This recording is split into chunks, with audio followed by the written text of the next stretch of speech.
Come sapete tutti, venerdì sera c'è stata Napoli-Torino, il Napoli ha vinto, tutti hanno parlato della partita, tutti l'hanno analizzata, ma io ho notato tre cose che secondo me quasi nessuno ha notato e adesso ve le andrò a dire.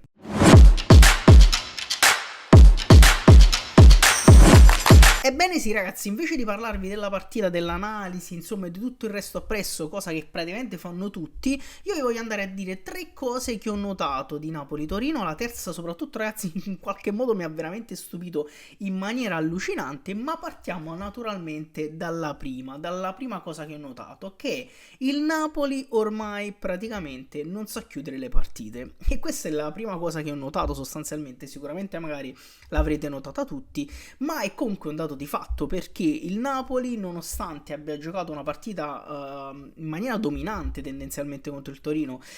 ha fatto solo 4 tiri, il Napoli ne ha fatti mi sembra almeno 9, abbiamo avuto oltre il 60% di possesso palla, abbiamo creato diverse occasioni, abbiamo sofferto relativamente poco, eppure all'85esimo, 86esimo, adesso il minuto preciso non me lo ricordo, ma credo sia l'86esimo, il Torino si rifà sotto con un gol di Casadei nato da inizialmente un errore di Mazzocchi e un poco di confusione mista ad abbassamento della tensione, sostanzialmente abbastanza vertiginoso da parte di tutti i calciatori, perché pensavano probabilmente che ormai la partita era tendenzialmente in banca, come si suol dire, oppure era congelata nel congelatore, ditelo come meglio credete. Il Napoli invece è andato insomma un attimo non dico in confusione, ma ha abbassato talmente tanto la tensione che ragazzi abbiamo quasi rischiato di aprire uno scenario al Torino che fino a quel minuto sembrava totalmente impossibile da aprire, perché ripeto il Napoli l'aveva tendenzialmente dominata, e da lì nasce quindi la mia prima cosa che ho notato, che il Napoli ormai in questa stagione veramente non sa quasi mai più chiudere le partite, perché Napoli-Torino era una partita che a un certo punto vai 1-0, vai 2-0, a cui a un certo punto devi essere talmente cattivo e cinico, come ha detto anche Conte in conferenza, devi andare a cercare il 3-0, chiuderla, ammazzarla definitivamente, gestire e andare a casa, insomma portare a casa i 3 punti con molta tranquillità. E invece il Napoli questa cosa ormai praticamente non la riesce minimamente più a fare. La seconda cosa che ho notato ragazzi, ed è una cosa comunque secondo me molto fondamentale, è la tranquillità, l'esperienza e chi più ne ha più ne metta, che hanno portato il ritorno non solo in campo ma semplicemente nel gruppo squadra e anche semplicemente in panchina, dei diciamo dei senatori, insomma dei fuoriclasse, dei giocatori comunque più importanti della rosa, alcuni dei giocatori più importanti della rosa, che sono stati chiaramente in Napoli-Torino Anghissà e De Bruyne, e oltre naturalmente a Romelu Lukaku, che però è già qualche giornata che è rientrato. E ragazzi è una cosa che ho notato e non è da sottovalutare, perché l'impatto che ha avuto anche lo stesso Frank Anghissà, che è entrato all'inizio del secondo tempo, perché Vergara purtroppo ha avuto un problemino, speriamo non sia nulla di grave, nulla di estremamente grave, e si è fatto 45 minuti nonostante comunque mancasse da 3-4 mesi, denota innanzitutto comunque una condizione fisica interessante, perché anche se comunque non ha è stato esplosivo, anche sa, comunque si è fatto i suoi 45 minuti, ma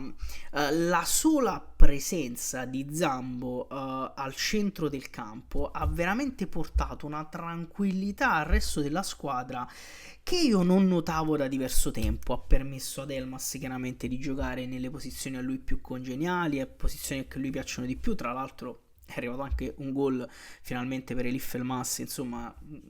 che veramente meritava praticamente più di tutti, ma tornando appunto al centrocampo, Zambo ha riportato una tranquillità che noi non notavamo da tempo, seppur con una condizione chiaramente ancora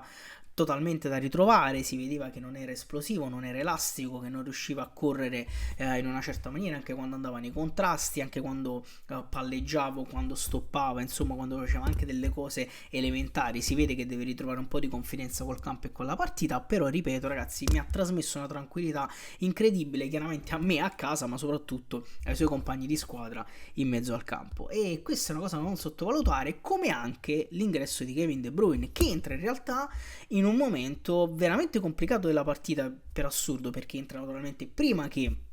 il Torino accorci, ma è proprio quando il Torino accorcia che lui praticamente prende, anche se per pochi minuti, ma fondamentali, in mano la squadra. Rientra, va ad impostare, va a gestire, si porta la palla vicino alla bandierina, prova insomma a mettere pressione al Torino, gestisce i palloni con una pulizia e con una tranquillità incredibile come solo un fuoriclasse può fare. E questo, dopo quel paio di minuti che il Torino aveva accorciato e che aveva portato un attimo di tensione e di instabilità nella partita, lui praticamente in realtà quasi da solo prende il Napoli per mano e la congela. E anche questo, ragazzi, è un dettaglio secondo me assolutamente da non sottovalutare, e ci fa capire anche l'importanza che hanno questi giocatori e che non abbiamo avuto, giocatori che non abbiamo avuto per tantissimo tempo, no? Quanto sarebbero stati importanti in determinate partite o in determinati momenti della stagione,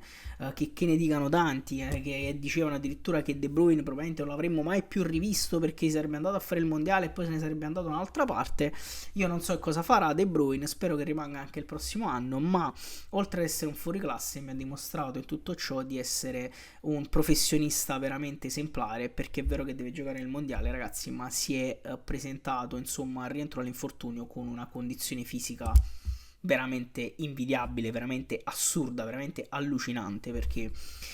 praticamente era, cioè per me, io lo vedo già praticamente pronto per giocare, deve solo riacquisire un poco il ritmo partita, ma De Bruyne cioè la gamba c'era anche gli ultimi minuti quando ha provato quel tiro di sinistro, lasciamo perdere che l'ha strozzato un po' troppo, ma quella progressione per arrivare al tiro denota veramente una, come dire, una condizione atletica veramente, veramente invidiabile dopo un infortunio del genere e per un ragazzo della sua età. La terza cosa, appunto, ragazzi, e arriviamo a quello che forse non avete tanto notato, e che io non è che ho notato in Napoli-Torino, vi aggiungo, ma ho notato nelle ultime partite, è che Conte, nonostante le tante assenze e nonostante praticamente adesso ci sia una sola partita a settimana, sta ruotando i giocatori. E questa cosa mi ha momentaneamente, cioè all'inizio mi ha scioccato, perché ho detto, bah, cioè io adesso c'ho una partita a settimana, solitamente conoscendo Conte mette sempre i suoi titolarissimi, i suoi fidati tra virgolette, quelli di cui si fida di più, e tendenzialmente li fa giocare sempre gli stessi. Invece qualche volta cambia gli esterni d'attacco, qualche volta cambia gli esterni di centrocampo, qualche volta cambia il difensore. Per esempio venerdì non ha giocato Biuke, ma ha giocato Olivera, ha giocato di nuovo con tre Mancini, però ha giocato, insomma ha avuto comunque ragione, perché la difesa, al netto del gol preso da Casadei, che su una situazione diciamo di palla inattiva, in realtà la difesa ha giocato in maniera sempre pulita, sempre ben organizzata, sempre diciamo non ha mai fatto filtrare nulla di estremamente pericoloso da parte del Torino, quindi comunque ha avuto ragione lui. E questa cosa non so se voi l'avete notata, ragazzi, però mi fa pensare perché se adesso, nonostante ci sia una sola partita a settimana, Conte comunque magari ruota i suoi effettivi a seconda anche magari dell'avversario che ha di fronte, perché questo secondo me è l'unico motivo che può portare a queste rotazioni, vuol dire che probabilmente, al di là dei 400.000 infortuni che abbiamo avuto, evidentemente alcuni giocatori che a inizio stagione dovevano un po' ancora rodare, tra cui appunto anche Biuke, ma anche Gutierrez per esempio, chiaramente Alison Santos che è arrivato da poco, ma poi ne parleremo magari in un altro video, iniziano a dargli determinate garanzie, almeno secondo il suo modo di vedere calcio e secondo il suo modo di allenare, e quindi adesso sta ruotando un po' di più i calciatori, nonostante, ripeto, ci sia una sola partita a settimana. E questa cosa veramente mi ha fatto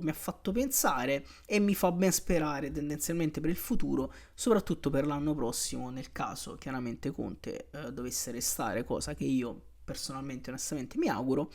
e nel caso, cosa che anche mi auguro, il Napoli si qualifichi naturalmente alla prossima Champions, come sta cercando di fare. Comunque ragazzi, queste sono le 3 cose che ho notato di Napoli-Torino. Fatemi sapere